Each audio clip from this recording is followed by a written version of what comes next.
Tungabhadra dam crust gate ಮುರಿದ ಪರಿಣಾಮ ಮತ್ತೊಮ್ಮೆ ಮುಳುಗಡೆ ಆಗಲಿದೆ ಹಂಪಿಯ ಸ್ಮಾರಕಗಳು. ಆಲ್ರೆಡಿ ಮುಳುಗೋಗಿದೆ ಅನ್ನೋದ್ರ ಡೀಟೇಲ್ಸ್ ಸಿಗ್ತಾ ಇದೆ. ಸಾಲು ಮಂಟಪ, ಜನಿವಾರ ಮಂಟಪ ಮುಳುಗಡೆಯಾಗಿದೆಯಂತೆ. ಹಂಪಿಯಲ್ಲಿ ಹೈ ಅಲರ್ಟ್ ಘೋಷಣೆ ಮಾಡಿದೆ ಜಿಲ್ಲಾಡಳಿತ. ನದಿ ಬಳಿ ಜನ ಹೋಗದಂತೆ ಪೊಲೀಸರ ನಿಯೋಜನೆ ಕೂಡ ಆಗಿದೆ. ಮುನ್ನೆಚ್ಚರಿಕಾ ಕ್ರಮಗಳನ್ನು ಕೈಗೊಳ್ಳಲಾಗ್ತಾ ಇದೆ. ಯಾವ ಕ್ಷಣಕ್ಕೆ ನೀರು ನುಗ್ಗಿ ಪ್ರವಾಹ ಸೃಷ್ಟಿಯಾಗುತ್ತೋ ಗೊತ್ತಿಲ್ಲ. ಹಾಗಾಗಿ ನದಿ ಪಾತ್ರದ ಜನ ಅಲರ್ಟ್ ಆಗಿರಬೇಕು, ಯಾರು ಕೂಡ ಹೋಗಬಾರದು ಅನ್ನೋ ನಿಟ್ಟಿನಲ್ಲಿ ಪೊಲೀಸರ ನಿಯೋಜನೆ, ಜಿಲ್ಲಾಡಳಿತ ಸೂಚನೆ ಕೊಟ್ಟಿದೆ ಜನರಿಗೆ ಅನ್ನೋದ್ರ ಡೀಟೇಲ್ ಸಿಗ್ತಾ ಇದೆ. ತುಂಗಭದ್ರಾ ಜಲಾಶಯ ನಂಬಿಕೊಂಡಿದ್ದು 4 ಜಿಲ್ಲೆಯ ಜನ. ಈಗ ಅದೇ ನೀರನ್ನ ಖಾಲಿ ಮಾಡಬೇಕು. 20 ಅಡಿ ಖಾಲಿ ಮಾಡಬೇಕು ಅಂದ್ರೆ 30 ಗ್ರಾಮ ಮುಳುಗಡೆ ಆಗುವಂತ ಆತಂಕ. ಎಂಥ ಪರಿಸ್ಥಿತಿ ನೋಡಿ. ಕೈಗೆ ಬಂದ ತುತ್ತು ಬಾಯಿಗೆ ಬರದೇ ಇರುವಂತಹ ಪರಿಸ್ಥಿತಿ. ಕಾರಣ ಜಲಾಶಯ ಭರ್ತಿಯಾಗಿದ್ರೆ ವರ್ಷಾನುಗಟ್ಟಲೆ ಕುಡಿಯೋದಕ್ಕೆ ನೀರು ಸಿಗುತ್ತೆ, ಕೃಷಿಗೆ ನೀರು ಸಿಗುತ್ತೆ ಅಂತ 4 ಜಿಲ್ಲೆಯ ಜನ, ಪ್ರಮುಖವಾಗಿ ರೈತರು ಬಹಳ ಸಂತಸಗೊಂಡಿದ್ರು. ಬಟ್ ಆ ಸಂತಸ ಬಹಳ ದಿನ ಉಳಿಲಿಲ್ಲ. ಈಗ 20 ಅಡಿ ನೀರು ಖಾಲಿ ಆದ್ರೆ ಮತ್ತೆ ನೀರಿಗೆ ಅಭಾವ ಎದುರಾಗುತ್ತಾ ಅನ್ನುವಂತಹ ಆತಂಕ ಜನರಲ್ಲಿ. ಈ ಬಗ್ಗೆ ಮತ್ತಷ್ಟು ಡೀಟೇಲ್ಸ್ ಅನ್ನ ಕೊಡ್ತಾ ಹೋಗ್ತಾರೆ ನಮ್ಮ ಪ್ರತಿನಿಧಿ ಸುರೇಶ್ ಇದ್ದಾರೆ. ಮತ್ತೊಂದು ಕಡೆ ರೇಣುಕಾರಾಧ್ಯ ಕೂಡ ಈಗ ಜಾಯಿನ್ ಆಗಿದ್ದಾರೆ. ಸುರೇಶ್, ನಾನು ಆಗ್ಲೇ ಹೇಳ್ತಾ ಇದ್ದೆ, ಅಂದ್ರೆ ನೀವು ಪ್ರತಿ ಬಾರಿ ಕೂಡ ಎಕ್ಸ್ಪ್ಲೇನ್ ಮಾಡ್ತಾ ಇದ್ರಿ 4 ವರ್ಷದ ಹಿಂದೆ ಯಾವ ರೀತಿ ಸಮಸ್ಯೆ ಆಯಿತು, ಈ ಬಾರಿ ಯಾವ ರೀತಿ ಸಮಸ್ಯೆ ಆಯಿತು. ಅಂದ್ರೆ ಎಕ್ಸ್ಪೆಷಲಿ ಕೈಗೆ ಬಂದ ತುತ್ತು ಬಾಯಿಗೆ ಬರದೇ ಇರುವ ಪರಿಸ್ಥಿತಿ ಅಧಿಕಾರಿಗಳ ನಿರ್ಲಕ್ಷ್ಯದಿಂದ ಅಂತ. 4 ಜಿಲ್ಲೆಯ ಜನ ಕುಡಿಯೋದಕ್ಕೆ, ಕೃಷಿಗೆ ನಂಬಿರುವಂತಹ ನೀರು ಈಗ 20 ಅಡಿ ಖಾಲಿ ಆಗುತ್ತೆ. ಮತ್ತೆ ನೀರಿಗೆ ಅಭಾವನ ಅಧಿಕಾರಿಗಳ ನಿರ್ಲಕ್ಷ್ಯದಿಂದ.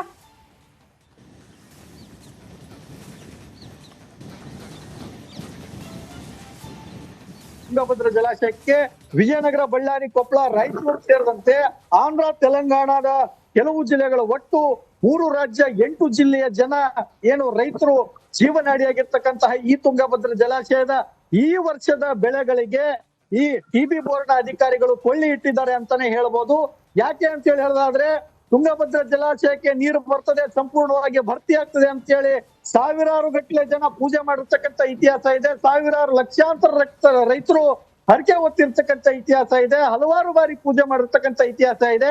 ಆ ಎಲ್ಲಾ ಒಂದು ರೈತರ ಭಾವನೆಗಳು ಮತ್ತು ರೈತರ ಭರವಸೆಗಳಿಗೆ ಧಕ್ಕೆ ಇಟ್ಟಿದೆ ಟಿಬಿ ಬೋರ್ಡ್, ಕೊಳ್ಳಿ ಇಟ್ಟಿದೆ ಅಂತಾನೆ ಹೇಳ್ಬೋದು. ಈ ಬಾರಿಯಾಗಿ ಇಂತಹ ದುರಂತ ಇಡೀ ಇತಿಹಾಸದಲ್ಲೇ ಮೊದಲನೇ ಬಾರಿಗೆ ಇಂತಹ ದುರಂತ ಆಗಿರ್ತಕ್ಕಂಥದ್ದು ಟಿಬಿ ಬೋರ್ಡ್ ಅಧಿಕಾರಿಗಳ ಸಂಪೂರ್ಣ ಬೇಜವಾಬ್ದಾರಿತನ ಅಂತಾನೆ ಹೇಳಬಹುದಾಗಿದೆ. ಶ್ರುತಿ. ಓಕೆ ಸುರೇಶ್, ಹಾಗೆ ಸಂಪರ್ಕದಲ್ಲಿರಿ. ಮತ್ತೊಂದು ಕಡೆ ರೇಣುಕಾರಾಧ್ಯ ಇದ್ದಾರೆ. ರೇಣುಕಾರಾಧ್ಯ, ನಿಮ್ಮ ಭಾಗದ ಜನ ಕೂಡ ನಂಬ್ಕೊಂಡಿರೋದು?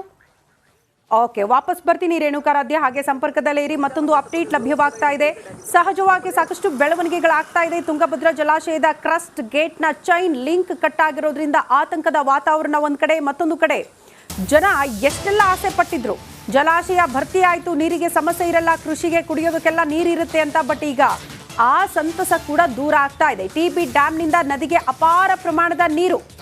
ಕಂಪ್ಲಿ ಸೇತುವೆ ಮುಳುಗೋದಕ್ಕೆ 3 ಅಡಿ ಮಾತ್ರ ಬಾಕಿ ಉಳ್ಕೊಂಡಿದೆ.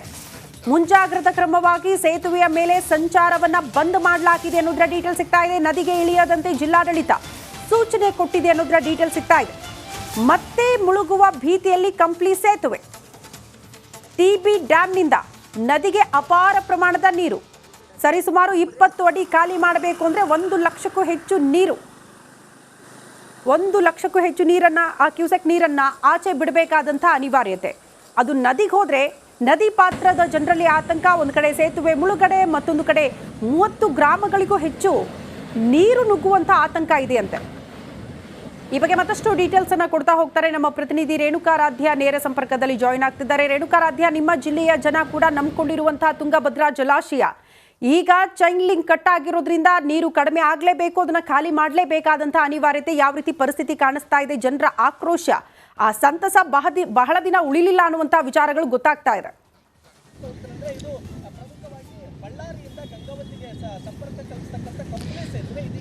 ಖಂಡಿತ ಶ್ರುತಿ, ಏನು ತುಂಗಭದ್ರಾ ಜಲಾಶಯ ಕೇವಲ ಒಂದು ಜಿಲ್ಲೆಗಲ್ಲ, ಒಂದು ರಾಜ್ಯಕ್ಕಲ್ಲ, ಇದು 2 ರಾಜ್ಯಗಳ ಸುಮಾರು 8 ಜಿಲ್ಲೆಗಳಿಗೆ ಜೀವನಾಡಿ ಅಂತ ಹೇಳ್ಬೋದು. ಅದರಲ್ಲೂ ಪ್ರಮುಖವಾಗಿ ನಮ್ಮ ರಾಜ್ಯದ ಕಲ್ಯಾಣ ಕರ್ನಾಟಕದ ಜೀವನಾಡಿ ಅಂತ ತುಂಗಭದ್ರಾ ಜಲಾಶಯವನ್ನು ಕರೀತಾರೆ. ಆದರೆ ಈಗ ತುಂಗಭದ್ರಾ ಜಲಾಶಯದ ಒಂದು ಗೇಟ್ ಕಟ್ ಆಗಿರ್ತಕ್ಕಂಥ ಹಿನ್ನೆಲೆಯಲ್ಲಿ ಸಾಕಷ್ಟು ರೈತರಲ್ಲಿ ಆತಂಕ ಮನೆ ಮಾಡಿರ್ತಕ್ಕಂಥದ್ದು. ಯಾಕಂದ್ರೆ ತುಂಗಭದ್ರಾ ಜಲಾಶಯ ತುಂಗಭದ್ರಾ ಜಲಾಶಯದಲ್ಲಿ ಒಂದು ಬಾರಿ ತುಂಬಿದ್ರೆ 2 ಬೆಳೆಗೆ ನೀರಾಗುತ್ತೆ. ಆದರೆ ಈಗ ತುಂಬಿದೆ ಅನ್ನುವ ಸಂತಸದಲ್ಲಿ ಇದ್ದ ಜನರಿಗೆ ಅಥವಾ ರೈತರಿಗೆ ಈಗ ಶಾಕ್ ಎದುರಾಗಿದೆ. ಈ ದೃಶ್ಯದಲ್ಲಿ ನೀವು ನೋಡಬಹುದು ಯಾವ ರೀತಿಯಾಗಿ ತುಂಗಭದ್ರಾ ನದಿ ಈಗ ಉಕ್ಕಿ ಹರಿತಾ ಇದೆ ಅಂತಂದ್ರೆ, ತುಂಗಭದ್ರಾ ಜಲಾಶಯದಿಂದ ಅನಿವಾರ್ಯ ಕಾರಣಕ್ಕಾಗಿ 20 ಅಡಿಯಷ್ಟು ನೀರನ್ನ ಹೊರಬಿಡಲೇಬೇಕು. ಅಂದ್ರೆ ಈಗ ಸದ್ಯಕ್ಕೆ ಹಂತವಾಗಿ ತುಂಗಭದ್ರಾ ಜಲಾಶಯದಿಂದ TB ಬೋರ್ಡ್ ಮಂಡಳಿಯವರು ಈಗ ನೀರನ್ನು ಹೊರಬಿಡ್ತಿದ್ದಾರೆ. ಸದ್ಯಕ್ಕೆ ಈಗ 90,000 ಕ್ಯೂಸೆಕ್ಸ್ನಷ್ಟು ನೀರು ಈಗ ಡ್ಯಾಮ್ನಿಂದ ಹೊರ ಬರ್ತಾ ಇರತಕ್ಕಂಥ ಹಿನ್ನೆಲೆಯಲ್ಲಿ ಕಂಪ್ಲಿ ಸೇತುವೆ ಇನ್ನೇನು ಕೆಲವೇ ಕ್ಷಣಗಳಲ್ಲಿ ಮುಳುಗಡೆ ಆಗುತ್ತೆ.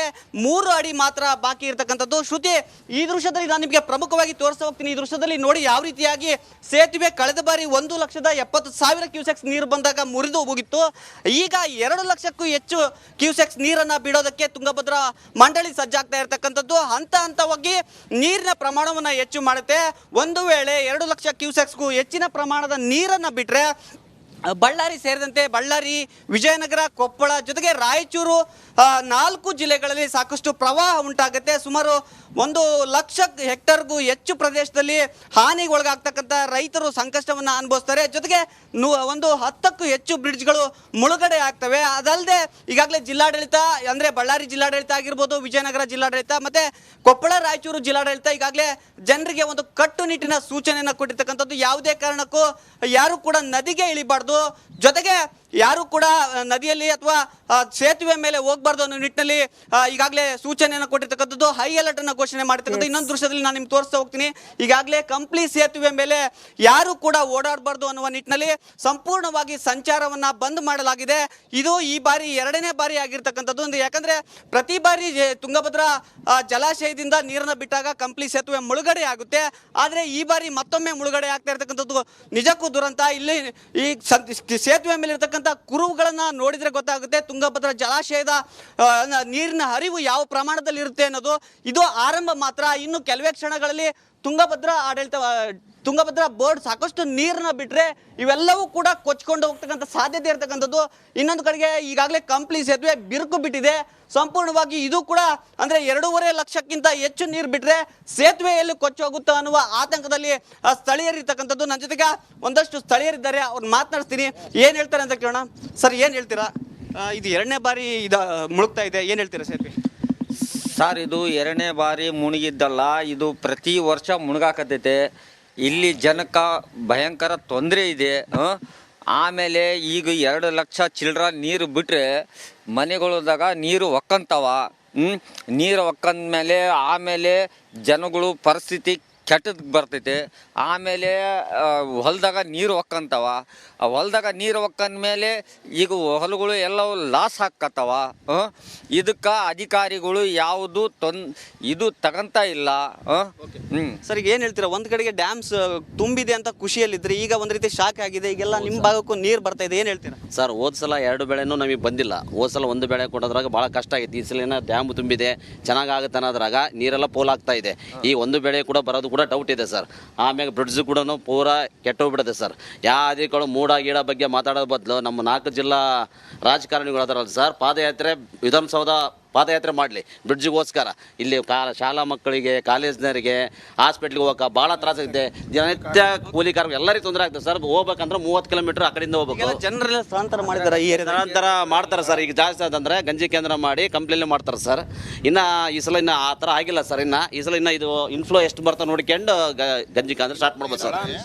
ಇದಿಷ್ಟು ಸ್ಥಳೀಯರ ಒಂದು ಆತಂಕ, ಜೊತೆಗೆ ಆಕ್ರೋಶ. ಯಾಕಂದ್ರೆ ಜನಪ್ರತಿನಿಧಿಗಳ ಹಾಗೂ ಅಧಿಕಾರಿಗಳ ನಿರ್ಲಕ್ಷ್ಯದಿಂದ ಪದೇ ಪದೇ ಕಂಪ್ಲಿ ಜನರಿಗೆ ಸಮಸ್ಯೆ ಆಗ್ತಾ ಇರ್ತಕ್ಕಂಥದ್ದು. ಒಂದು ಕಡೆಗೆ ಸೇತುವೆ ನಿರ್ಮಾಣ, ಹೊಸ ಸೇತುವೆನ ನಿರ್ಮಾಣ ಮಾಡಬೇಕು ಅಂತ ಬಹಳ ದಿನದಿಂದ ಆಗ್ರಹ ಇದ್ರೂ ಕೂಡ ಇದನ್ನ ಏರಿಕೆ ಮಾಡಿಲ್ಲ. ಹೀಗಾಗಿ ಡ್ಯಾಮ್ನಿಂದ 1 ಲಕ್ಷಕ್ಕೂ ಅಧಿಕ ಕ್ಯೂಸೆಕ್ಸ್ ನೀರನ್ನು ಬಿಟ್ಟಾಗ ಮುಳುಗುತ್ತೆ ಅಂತ ಹೇಳ್ತಾ ಇರ್ತಕ್ಕಂಥದ್ದು. ಇನ್ನೊಂದು ಕಡೆ ನೀವು ನೋಡ್ಬೋದು ಶ್ರುತಿ, ಸಂಪೂರ್ಣವಾಗಿ ಕಂಪ್ಲಿಯ ಪಟ್ಟಣ ಇಲ್ಲಿಂದ ಸ್ಟಾರ್ಟ್ ಆಗುತ್ತೆ. ಈ ನೀರು ಅಂದರೆ 1.5 ಲಕ್ಷ ಕ್ಯೂಸೆಕ್ಗೂ ನೀರು, ಹೆಚ್ಚಿನ ನೀರು ಬಂತಂದರೆ ಸೇತುವೆ ಮುಳುಗಡೆ ಆಗೋದು ಮಾತ್ರವಲ್ಲ, ಸಂಪೂರ್ಣವಾಗಿ ಒಂದಷ್ಟು ಭಾಗಕ್ಕೆ ನೀರು ಕೂಡ ನುಗ್ತಾ ಇರ್ತಕ್ಕಂಥದ್ದು. ಈಗಾಗಲೇ ಜಿಲ್ಲಾಡಳಿತ ಅಲರ್ಟ್ ಮಾಡಿದೆ. ಅದರ ಪ್ರಕಾರ ಈಗ ಮೀನುಗಾರರ ಕೋಟೆ ಪ್ರದೇಶ ಅಂತ ಕರೀತಾರೆ ಈ ಒಂದು ಏರಿಯಾವನ್ನು, ಇಲ್ಲಿರ್ತಕ್ಕಂಥ ಜನರನ್ನ ಸ್ಥಳಾಂತರ ಮಾಡಿದ್ದಾರೆ. ಆದರೂ ಕೂಡ ಕೆಲವೊಂದಿಷ್ಟು ಜನ ಈ ಜಿಲ್ಲಾಡಳಿತದ ಒಂದು ಸೂಚನೆಯ ಬಳಿಕವೂ ಕೂಡ ಈ ರೀತಿಯಾಗಿ ಬಟ್ಟೆ ಒಗೆಯೋದು, ಜೊತೆಗೆ ಕುಳಿತುಕೊಂಡು ನೋಡೋದು ಮಾಡ್ತಾ ಇರ್ತಕ್ಕಂಥದ್ದು. ಒಂದು ಕಡೆಗೆ ಆತಂಕ, ಇನ್ನೊಂದು ಕಡೆಗೆ ಜಲಾಶಯದ ನೀರು ಪೋಲಾಗುತ್ತೆ. ಮತ್ತೊಮ್ಮೆ ಜಲಾಶಯ ತುಂಬಬೇಕು ಅಂದರೆ ಸುಮಾರು 1 ತಿಂಗಳಷ್ಟು ಮಳೆ ಆಗಬೇಕು. ಆದರೆ ಈಗಾಗಲೇ ತುಂಬಿತ್ತು. ಈಗ ನೀರೆಲ್ಲ ಹೋದ್ರೆ ನಮಗೆ ಸಮಸ್ಯೆ ಆಗುತ್ತೆ ಅಂತ ರೈತರು ಕೂಡ ಆತಂಕದಲ್ಲಿರ್ತಕ್ಕಂಥದ್ದು. ಶ್ರುತಿ, ಓಕೆ.